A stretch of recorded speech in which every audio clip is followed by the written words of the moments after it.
I want to thank the listeners and viewers of Infowars. And on this Thanksgiving and this Black Friday that's coming up, we're going to extend free shipping store-wide to people specifically that have the promo code FREE.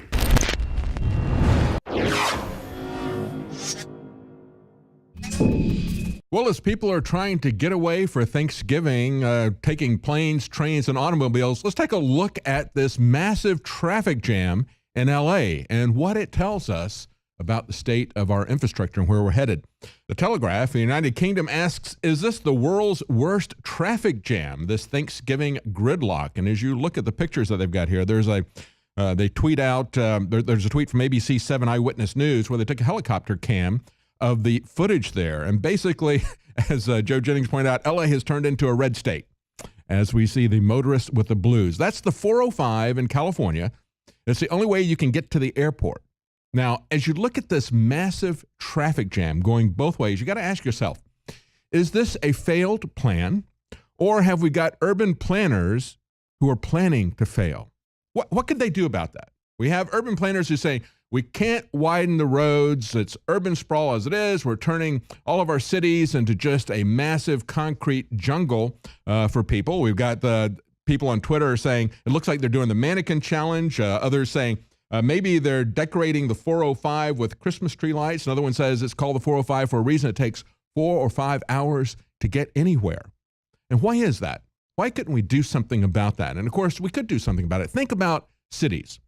As cities got more heavily concentrated and compacted, what did they do? Did they keep building small buildings and widening the footprint of the cities in a more and more sprawl? They kind of did that in LA, but in most cities, they start to build skyscrapers.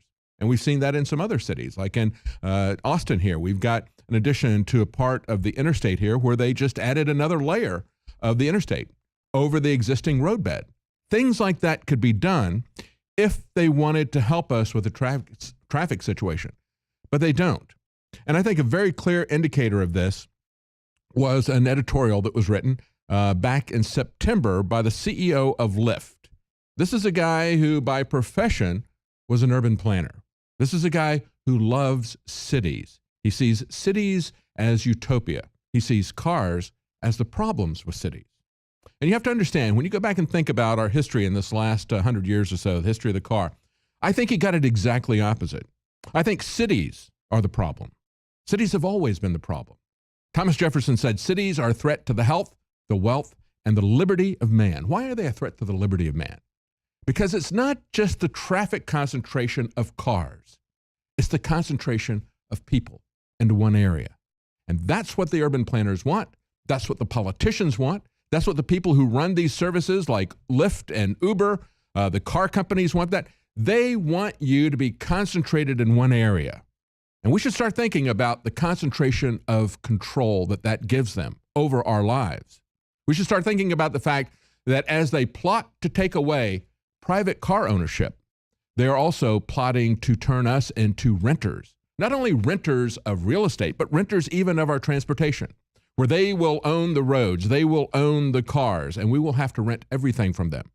We've had many examples. We had the CEO of Mercedes saying, I'm concerned about the future because I'm concerned that human drivers are going to bully the robot cars, not the other way around, see? And what that tells you is the underlying understanding that they have talked about, that we cannot have a coexistence of human drivers with robot cars. You will have one or the other. It won't be the sort of thing where, I'd like to just sit here on my daily commute and do this. No, they're going to gradually, and the only question is to what degree they will attempt to put human drivers out of the business and take over all the cars because they want to own everything. And he says, as he bemoans this, he says, we have a country that was built for cars. It's like, no, cars provided us a way to escape the concentration of the cities. That's why people took so eagerly to the suburbs. And the car was the instrument to get you out of there. But he goes on to say in this, he says, by 2025, private car ownership will all but end in major U.S. cities. Everything is going to be safer, right? They tell you that. Are we safer? Look at the many accidents that we've had with trains, with commuter trains, just in the last couple of years. These are very simple problems to solve compared to having robot cars, even if there are no human drivers on the road. We have a situation with trains where you've got one vehicle that's on the track. All they have to do is make sure there's nothing in front of it and that it stops on time. They can't even do that. Or think about airplanes. Are you going to have a wonderful life where you don't have any traffic? Those people who are headed to the airport, once they get to the airport, they've got a massive jam there. Now, the problem is concentration.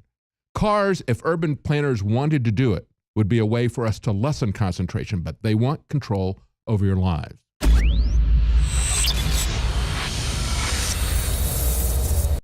I want to thank the listeners and viewers of Infowars. We've changed the world. Even mainstream media admits that we're bigger than CNN, we're as big as Fox, we're bigger than the BBC, on Quantcast, you name it. I want to thank you all for your support. And on this Thanksgiving and this Black Friday that's coming up, we're going to extend free shipping store-wide to people specifically that have the promo code FREE. Some of the specials are as high as 50% on incredibly high-quality products like Silver Bullet Colloidal Silver. That's 50% off and free shipping. That is a loss leader at InfoWarsStore.com. Trump is My President shirt is about to sell out. It's limited edition. It is for sale at cost, $9.95, shipping included.